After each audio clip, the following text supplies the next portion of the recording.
Here we have a 2024 Hyundai Santa Cruz. This comes in the night trim level in Phantom Black.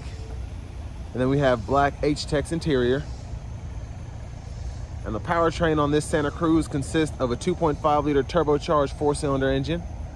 And that's made it to that 8-speed wet dual clutch transmission. And not too many changes, if any, going on for 2024, but we're gonna find out.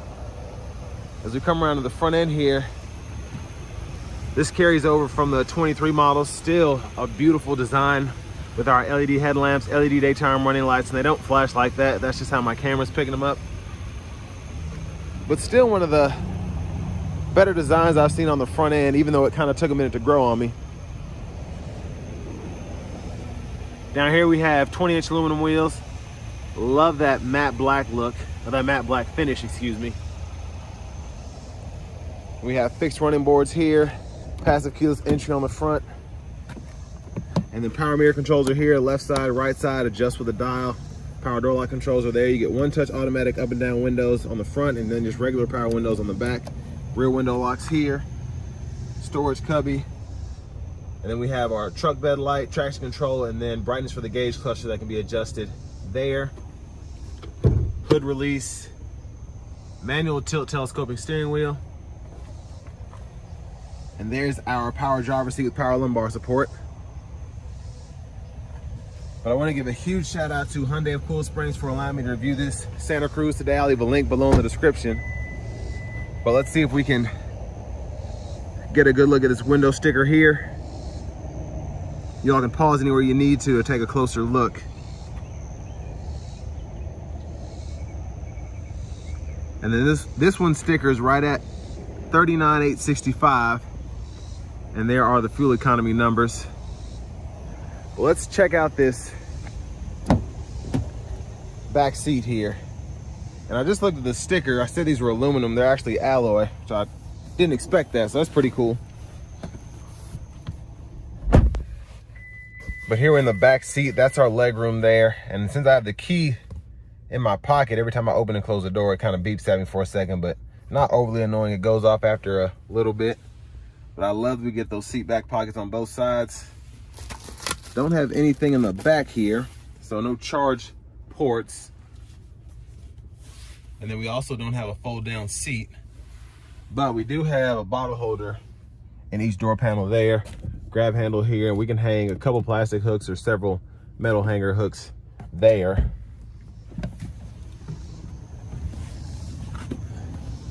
And we can also fold the seat up. And we have a little storage underneath there.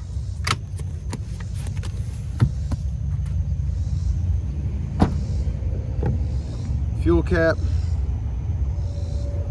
Now it doesn't say anything about getting additional performance, at least on the fuel filler there, in terms of running premium. And there's the rear end there. And we do have the sliding cargo bay there, or the bed cover, excuse me. And then we have storage in here. And there's our 115 volt 3-prong on that side. And then we just have normal storage on the left over here. But pretty much the same space. Gonna take one quick look on this side. I'm gonna go ahead and just pull this up so y'all can see the space. The mats are in the way, but there's the jack and all that.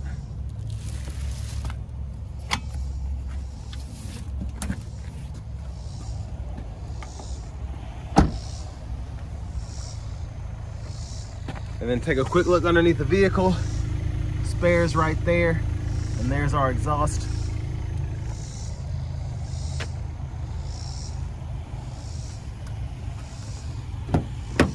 And then our front passenger seat here is manual.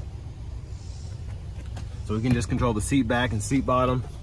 And then we have a glove compartment here. Tons of owner's manuals in there, decent size.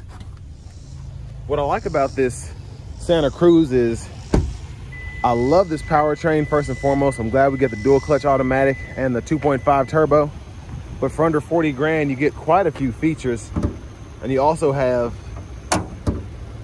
a pickup truck. But there's the 2.5 liter turbo 4 underneath all of that.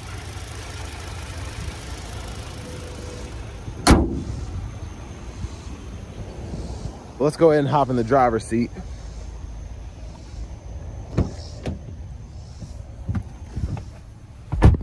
So we have the hard plastic vinyl wrap steering wheel here. I don't know why I keep saying the key's not in the vehicle, it's right there, but anyways. Now over here, we have our navigation screen, and we can use the search bar there to type in coordinates, an address, or a point of interest. So if I start typing in Walmart, it'll give me suggestions, and I can't type, of course, but so it'll pull that up there, and then as it knows that you're talking about a Walmart, it'll pull up actual destinations. And then you can use voice recognition as well. So it's a pretty neat setup. And the map is also pretty neat. You can just draw out where you want to go, and it'll show you that distance, and then you can set it as a destination. But we do get AM, FM, and XM radio, and then we also have our Bluetooth audio, as well as wired Apple CarPlay and Android Auto compatibility. And then we can do all of that through there. And our settings in here, we can toggle our sound. And then we also have our general settings here. So if you want to go in there, change the date and time, change the language, things of that nature, you can do that. And then our vehicle settings are in here. So driver assistance, gauge cluster, all that can be fooled with.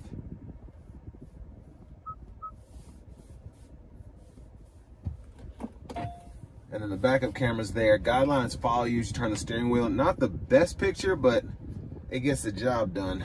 And again, for this price point, I'm not really complaining about that. But down here on the bottom, we do have volume controls and then quick shortcuts. We can even set up a favorites button there, and you can customize what you want that to do. And then we have our dual zone automatic climate controls here. And then I'll pull this up on the screen while that's going. So as I adjust here, it kind of shows you on the screen there. And then I can change fan direction here, and it'll show me on the screen as well. AC toggle, all of that is down there. Pretty self-explanatory for the most part, very easy to use, which I like, because not all HVAC systems are in some of these newer vehicles. But USB port there, that's for the Apple CarPlay, Android Auto, and then you have the USB port here if you just want charging, 12 volt in the middle, and then that is your wireless charging pad indicator, and the actual pad is right in here. And then you have a little additional storage if you want to throw some change or something there. And then for the 8-speed, just pull this lever behind here, reverse neutral drive, and then you can come over here and manually shift from either the shifter itself or the paddle shifters behind the steering wheel. And where that one is right there, that'll tell you what gear you're in. And then we have our differential lock here. Drive modes, we can go through that. We have snow, smart, sport, and normal mode. And with an all-wheel drive system, it's nice to have that snow mode. I'm sure that's quite a bit of fun if you were to take that out in some deep snow, something like that. And then our downhill brake controls here. We can toggle the camera right there. And then automatic brake hold and an electronic parking brake. You just pull that up to engage, hit the brake, press it again to disengage. 3-stage heated front seats. Center console cubby space, it's an okay size. And there we have the power sunroof, so we can tilt or slide that back one touch.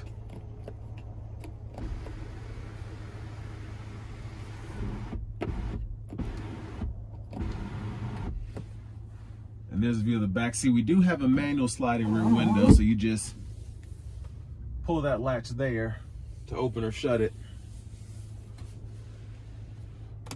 I do like that we have the LED dome lights.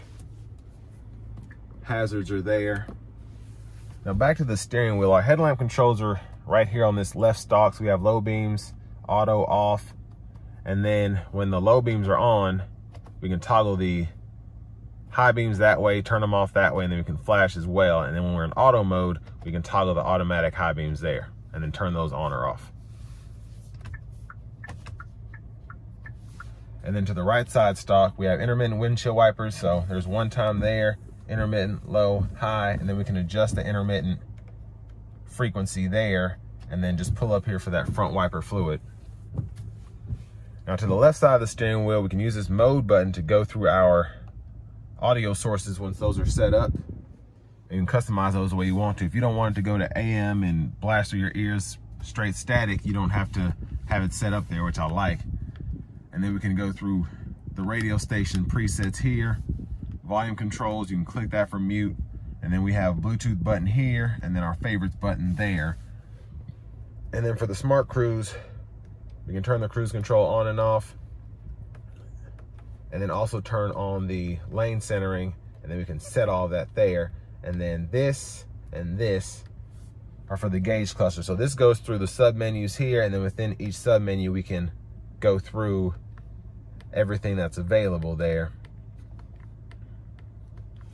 But I like having that digital gauge cluster. Love the graphics.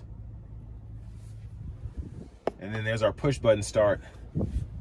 Finally, here's the key fob with remote start.